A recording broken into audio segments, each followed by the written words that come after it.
The first step towards getting somewhere is to decide you're not going to stay where you are. JP Morgan said that, and I'm saying this. Welcome to High and Low.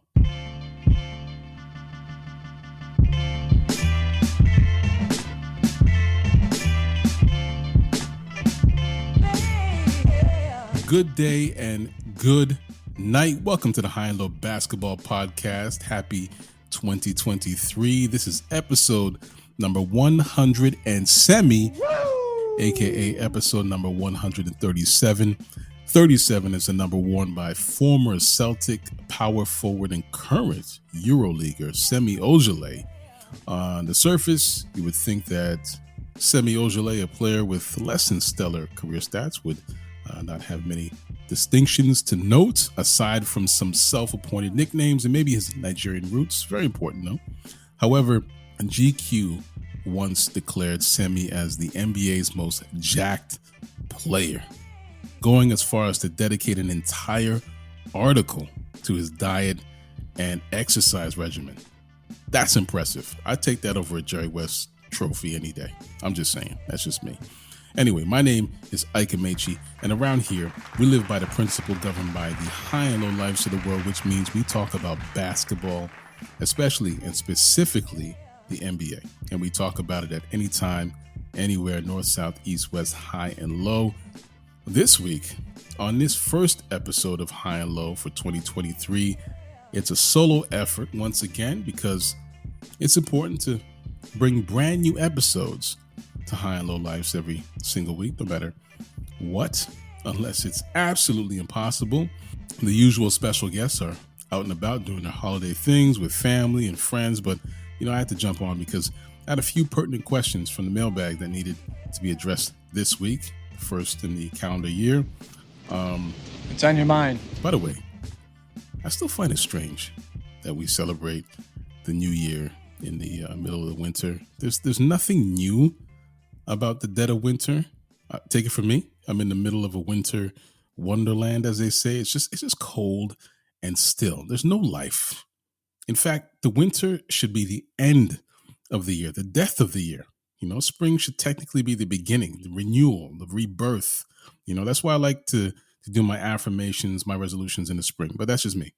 I don't know. I feel like the names of the month kind of back me up in this respect. Sept, that's 7, right? That's September. 9th month of the year is Sept, which is I don't get it. Octo, that's 8. Yet it's the 10th month of the year. Same can be said for November. Nova, Nueva, 9, or Deca, December. That's 10, but it's the 12th month. Anyway, pardon the digression, and hey, pardon the quality. I'm in the middle of nowhere. With the family, we escaped the city for a portion of the holidays, surrounded by trees, snow, weird noises in the middle of the night. Outside is crazy. I've been camping before, hiking deep in the bush. No pause. I've been to cottages deep in the woods, but I'm a city boy at heart. What did you say? Actually, relax. I'm not that kind of city boy. Shout out to Scotty Barnes. If there aren't any signs of life within a mile radius, I'm on high alert automatically. I've seen too many movies, read too many books, seen too many news headlines just to wallow in ignorance and bliss. If someone knocks down the front door in the middle of the night with a blood-soaked hatchet in hand, they can help themselves to anything they want in this place because we won't be here. We'd be halfway back to the city humming the theme song of Nope. Guaranteed. All that to say, I'm way off the usual grid, but I still have Wi-Fi. We still have NBA games. We still need new episodes. I got some great questions from listeners that can give some space to reflect on 2022 and look forward to this year, 2023. The timing was right because I was planning on this exact topic this week with the Mandem, but they're not here this week. They'll be here next week. But hey, for now, I'll hold it down. Stay tuned for that. Before we lock in, let's check in. I want to just take a moment just to check in with our high and low lives, listeners of this show. Honestly, I have to say this. I truly hope you had a great 2022 with us. We've appreciated all of you. Y'all were riding with us week in, week out. You've been part of the show as much as we have with your questions, your comments, everything. It's meant everything to me and to these guys. We're excited to see where 2023 takes us because I'm all about growth, man. You'll hear new voices on the podcast. We're going to take this in so many different directions. If you're not moving forward, you're not moving at all. And we can't move without you. High and Low will continue to grow with your support. So on behalf of the High and Low crew, I just want to thank you. Thank you so much! And I just realized that sounds like I'm signing off, but the episode is just getting started.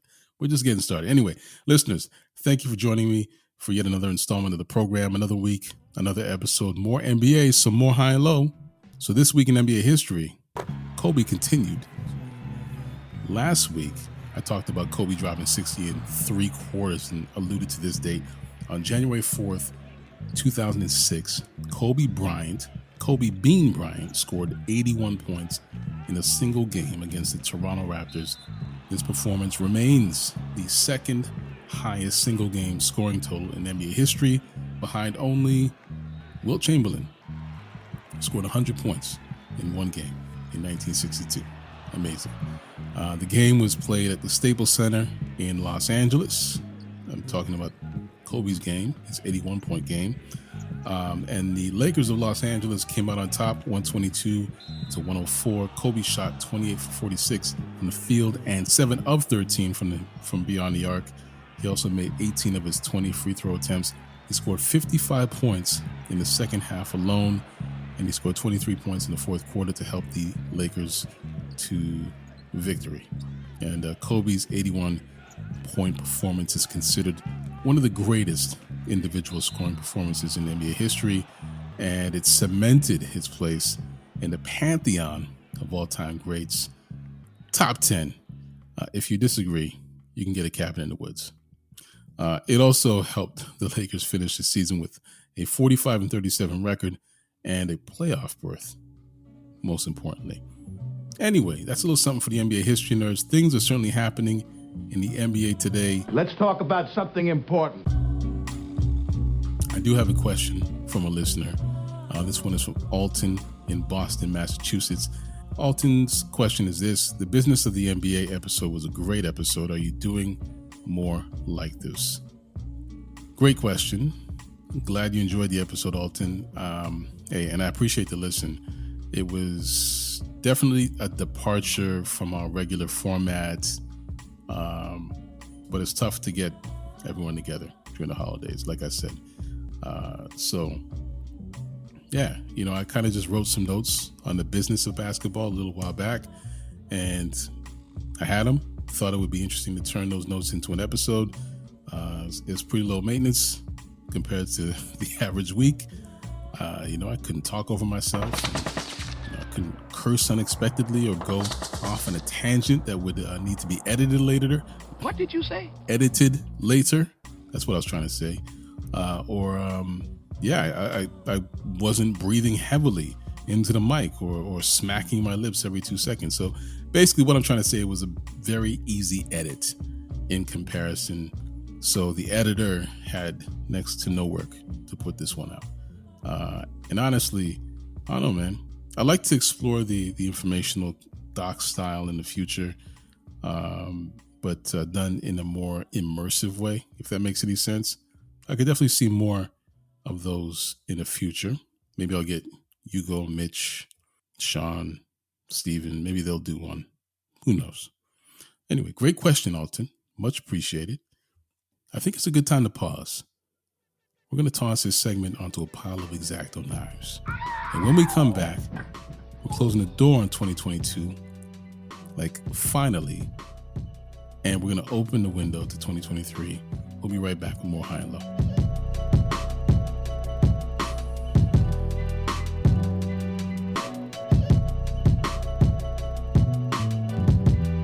Hey, welcome back. This is High and Low, the High and Low basketball experience. I'm Ike Amaechi. Some people step into a new year with optimism. They look to build on what they've already started. Some see the new year as a new opportunity, a chance to change a few things. We call those resolutions or affirmations, as mentioned before. It's tradition for many at this time of year, which is why it felt right to pull a few questions from the mailbag that really encapsulated the theme and tone of the period. Destruction and renewal. Liar! Let me take that back. That sounds a little too nihilist. Let's go with endings and new beginnings. I like that.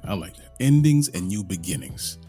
I got a question from Katie in Dearborn, Michigan, by way of Windsor, Ontario, Canada. That's a listener with 2 locations. But Katie's question is this: there were so many highlights in the NBA in 2022, but who came out as the ultimate winner of the year? First of all, great question. Love the question, Katie. Thank you for listening and being a high and low life. I'll just say it that way. This might come as a surprise since I've been chastising this man on a weekly basis. Robert Sarver. That's my choice. On the surface, one would see Sarver as a loser, and he is, but I don't know. The man sold the Suns and the Mercury for $4 billion. And they were previously valued at $2.9 billion. Many people thought the Suns would sell for $3 billion, which would have left Sarver with more than $1 billion in his pocket. And just a reminder, the man bought the franchise for $401 million back in 2004. Now, he was suspended by the league, and rightfully so, but he's walking out the door with $4 billion. That's a $4 billion payout. Of course, he has to share that with the rest of his ownership group, but it's hard to see how he loses if that's the compensation. I mean, you can't really call it compensation. He's selling it, but it frustrates me to no end to see that. But the logical side of my brain to see is the dollars and cents, ones and zeros. That side of my brain finds it difficult to see how Sarver doesn't win when you walk away with $4 billion. And he will walk away with well over $1 billion in his pocket. But Sarver is also my loser of the year because the other side of my brain sees a toxic owner who cultivated a disgusting and unhealthy work environment for a decade and a half. We've already gone into the gory details, so I'm not going to rehash. But as much as he's won with a multi-billion-dollar sale, he's lost his status as an owner of NBA franchise, which is a coveted position to be in. He's out and will never be given that opportunity again. Anytime an executive, the head of a multi-billion-dollar organization, is ousted, it's an L. Like there's no other way of saying that. It's a loss. Ask Bob Chapek, who was the former CEO of Disney. The man was handpicked as a successor by Bob Iger, his predecessor, only to have Iger and the Disney board kick him off the throne for Iger to return. It's embarrassing. It's embarrassing to be dethroned in that fashion or in any fashion. Sarver earned this embarrassment, and he also earns the title of loser of the year.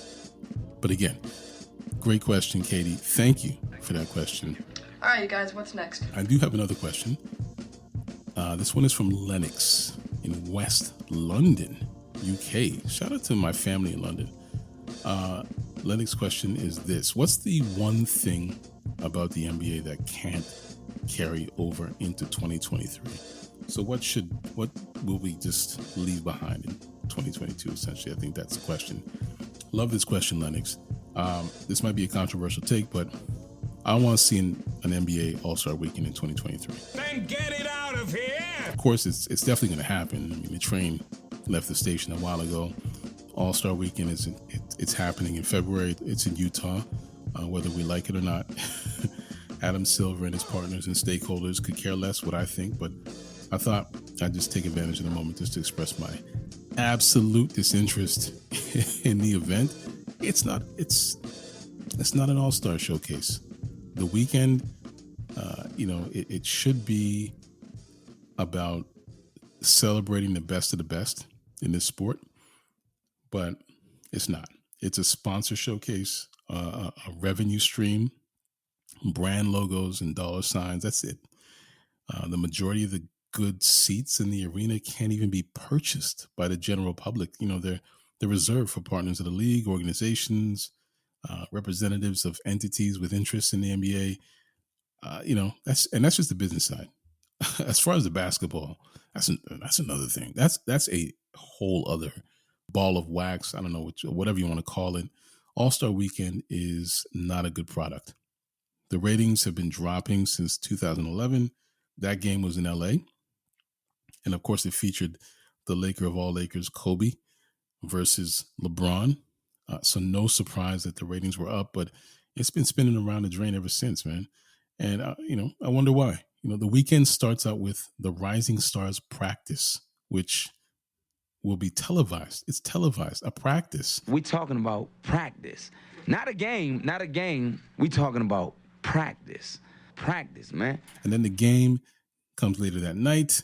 I can't lie. Sometimes the Rising Stars game it's pretty entertaining, but it can drive me nuts because I don't know. I like to see some effort on defense, and there's nothing happening defensively in those games. In between the Rising Stars practice and game, you have the celebrity game. Most of the celebrities that have been chosen for these games are just trash. The league's gotten a little savvier in recent years with their selections, with like the social media hoopers who can actually play. But I'm out when they can name Kevin Hart an MVP of anything related to basketball with a straight face, by the way. Saturday gets no better with the All-Star practice. Again, why are we televising a practice? If this was a scrimmage, maybe you'd have a little interest from me, but it's a bunch of All-Stars doing layup drills. We talking about practice. Not a game. We talking about practice. And then you mix in a few interviews here and there that offer no insights whatsoever. And then Saturday night is an absolute mess. You got the skills challenge, which is mid, and then the dunk contest, which is an annual disaster. You got the 3-point contest, which is basically turned into the highlight of the weekend, or a highlight. But the NBA still tries to treat it like the step cousin it was back in the 80s and the 90s. That needs to stop. That really needs to stop. And the actual All-Star game on Sunday is the highlight. And I attribute that to the rule changes, which is why it should just be one day. Cut out the fat, keep the 3-point contest for halftime, and let's just get on with the All-Star break. Anyway, thank you for the question, Lennox. Much appreciated. Happy New Year to you. Speaking of All-Star breaks, let's take a quick break. We'll come back with one more question. We'll be right back with more High and Low.